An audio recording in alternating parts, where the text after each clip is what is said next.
नमस्कार, आप देख रहे हैं एके न्यूज। मैं हूं तिशा शर्मा। तो चलिए नजर डालते हैं आज की मुख्य खबरों पर।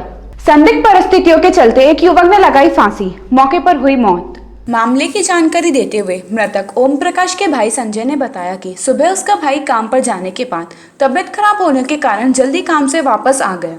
वहीं उसके बाद कुछ देर में ही उसने कमरे को बंद करके फांसी का फंदा लगाकर खुदकुशी कर ली।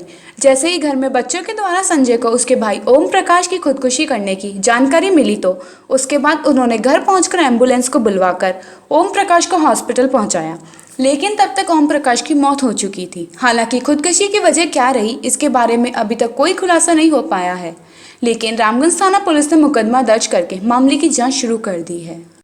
सर सुबह छोटा वाला भाई था ब्रदर, वो तो सुबह हमको बोल के काम पे जा रहा हूँ मैं। उसके बाद क्या तबीयत खराब हो रही, वो घर आ गया वापस। घर आके लेट गया वो। हम लोग काम पे थे। घंटे 2 घंटे बाद में बच्चों का घर से फ़ोन आया कि पापा चाचा हुआ उस पर लटका हुआ साड़ी के ऊपर। तो हम लोग सब काम पे थे, भागे भागे घर पे गए। हम गए जब तक बच्चों ने क्या लड़के मारा, उसको नीचे उतार लिया। तो पानी वानी छीटा वटा दिया बच्चों ने उसको, लेकिन जब तक डेथ हो चुकी थी। क्या काम करते थे? कलर पेंट का काम करता। नहीं कोई भी बात नहीं। सर हमने 108 को बुलाई, 108 आई लेने के लिए। उसके बाद हमने पुलिस थाने फ़ोन करा, पुलिस वाले भी आ रहे हैं अभी। शहर में चोरों के हौसले हो रहे हैं बुलंद। चोरों में पुलिस का कोई नहीं है डर व खौफ। रामगंज थाना इलाके स्थित कंचन नगर में चोरों ने सूने पड़े मकान में चोरी की वारदात करते हुए हजारों रुपए के सोने चांदी के जेवर, नकदी के साथ ही साथ रसोई में पड़ा सामान पर भी हाथ साफ कर दिया। मकान मालिक अब्दुल हमीद ने बताया कि वह भिने अपनी ससुराल काम से गया था और पीछे से चोरों ने उसके घर में चोरी की वारदात को अंजाम दिया, जहां से उन्होंने सोने चांदी के जेवर के अलावा रसोई में रखी मिक्सी, पीतल के बर्तन और अन्य काफी रसोई में काम आने वाले सामान को चोर चुरा कर ले गए। इस घटना के बाद अब्दुल हमीद में रामगंज थाना पुलिस में चोरी का मुकदमा दर्ज करवाया है। जी मैं हमारे ससुराल बिना ही गए हुए थे हम। तो आने के बाद देखा तो बाहर का लॉक टूटा हुआ था, मेन गेट का लॉक लगा हुआ था जहाँ का जहीं, और कमरे का लॉक टूटा हुआ था। हमने आके देखा तो सामान बिखरा पड़ा था और हमने सामान संभाला। पहले हमने मकान मालिक को आवाज़ दी, मकान मालिक को बुलाया। उसके बाद उनको दिखाया भाई ये कंडीशन है। फिर हम किचन में गए, किचन में देखा तो किचन के भी सामान गायब थे और मकान के कमरे के अंदर भी सामान गायब है। सोने की अंगूठी है, 5-7 हज़ार रुपये कैश है और क्या नाम से पैरों की चांदी की बिछिया है, सोने के नाक में पहनने की बाली है। ये तो सामान इस कमरे से गायब है।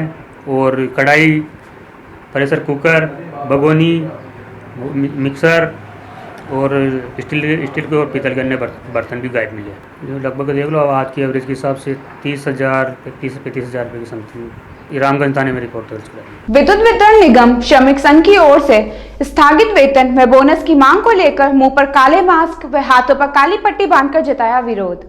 राजस्थान विद्युत श्रमिक महासंघ के आह्वान पर निजीकरण के विरोध में उपखंड कार्यालय सहायक अभियंता मदार में सभी कर्मचारियों ने काला मास्क और काली पट्टी बांधकर इसका विरोध किया। साथ ही निगम द्वारा दिए जा रहे FRT, MBC मॉडल आदि नामों से किए जा रहे ठेके को निरस्त करने की मांग करते हुए नारेबाजी के साथ प्रदर्शन किया। प्रदर्शन में सभी मंत्रालय कर्मचारी, तकनीकी कर्मचारी, इंजीनियर कर्मचारियों ने भाग लिया और ये साबित कर दिया कि आगामी लड़ाई में सभी कर्मचारी एकजुट होकर निजीकरण का विरोध संघर्ष करेंगे। आज पूरे राजस्थान में अजमेर विद्युत वितरण निगम श्रमिक संघ, जोधपुर विद्युत वितरण निगम श्रमिक संघ, राजस्थान राज्य विद्युत प्रसारण निगम श्रमिक संघ, जयपुर विद्युत वितरण निगम श्रमिक संघ एवं राज्य उत्पादन निगम श्रमिक संघ, इन सभी के लगभग 50,000 कर्मचारी आज काला मास्क, काली पट्टी लगाकर विरोध प्रदर्शन कर रहे हैं। कार्यक्रम की इसी कड़ी में राजस्थान विद्युत श्रमिक महासंघ के आह्वान पर अजमेर विद्युत वितरण निगम श्रमिक संघ के द्वारा आज अजमेर ज़िले के अंदर भारतीय मजदूर संघ के प्रत्येक कार्यकर्ता के द्वारा, साथ ही हमारे जो तकनीकी कर्मचारी भाई हैं उनके द्वारा आज मुंह पर काली पट्टी लगाकर और काला मास्क पहनकर विरोध प्रदर्शन किया जा रहा है। इस विरोध प्रदर्शन की श्रृंखला में सभी अपने अपने उपखंडों में एकत्रित होकर सभी कर्मचारियों ने निजीकरण हो बर्बाद, निजीकरण मुर्दाबाद मुर्दाबाद, ठेकेदारी प्रथा समाप्त करो, MBC मॉडल वापस लो, अपनी मांगों को लेकर, साथ ही कोविड के पीरियड में जो स्थगित वेतन हमारा 15 दिन का काटा गया है और जो हर महीने 1 दिन का वेतन काटा जा रहा है, इसका भी विरोध किया है और शीघ्र ही स्थगित वेतन का भुगतान हमें वापस दिलाने की मांग रखी है। अधिवक्ता राजेश टंडन ने जेएलएन अस्पताल पर घोटाले का लगाया आरोप। अधिवक्ता राजेश टंडन ने जेलन अस्पताल में घोटाले का आरोप लगाया है। अधिवक्ता राजेश टंडन का दावा है कि जेलन हॉस्पिटल में प्रशासनिक अधिकारी सरकार को लाखों रुपए का चूना लगा रहे हैं।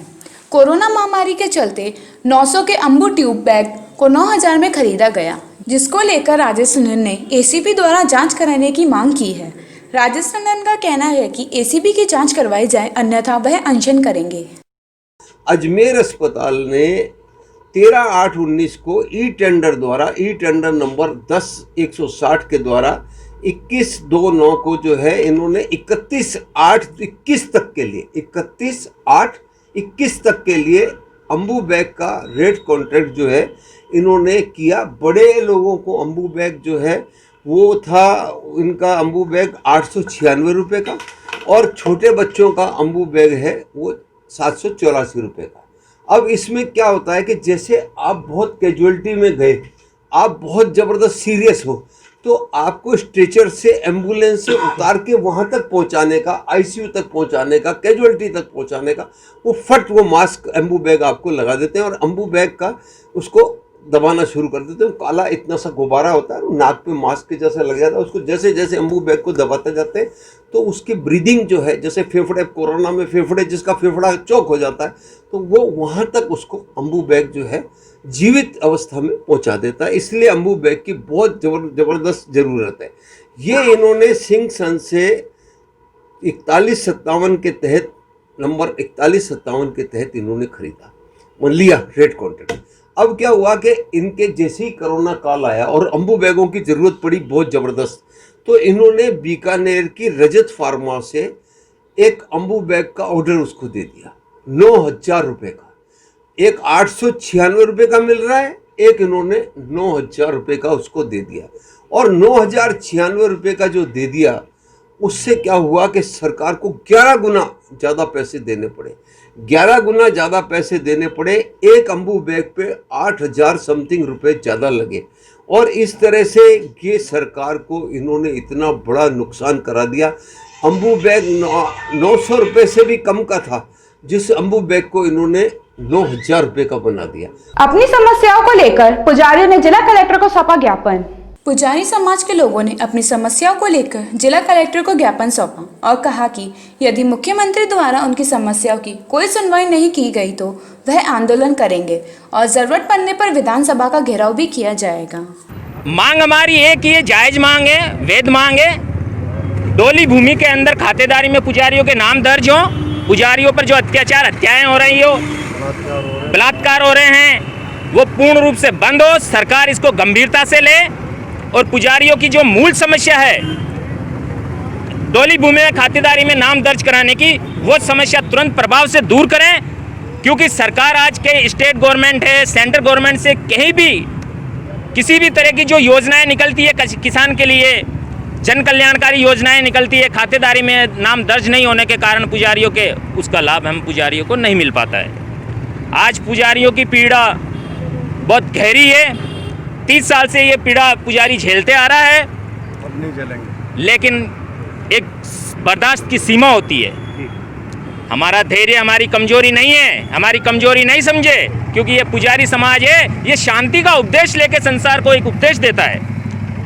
लेकिन पुजारी अगर सड़कों पे उतरने पे सरकार ने मजबूर किया, मुख्यमंत्री महोदय श्रीमान अशोक जी गहलोत का इस संदर्भ में अगर कोई स्टेटमेंट नहीं आता है, कोई एक्शन नहीं लेते हैं, तो ये आने वाले समय में पुजारी धरने देगा, प्रदर्शन करेगा, जरूरत पड़ी तो विधानसभा का घेराव करेगा और सड़कों पे आंदोलन भी करेगा।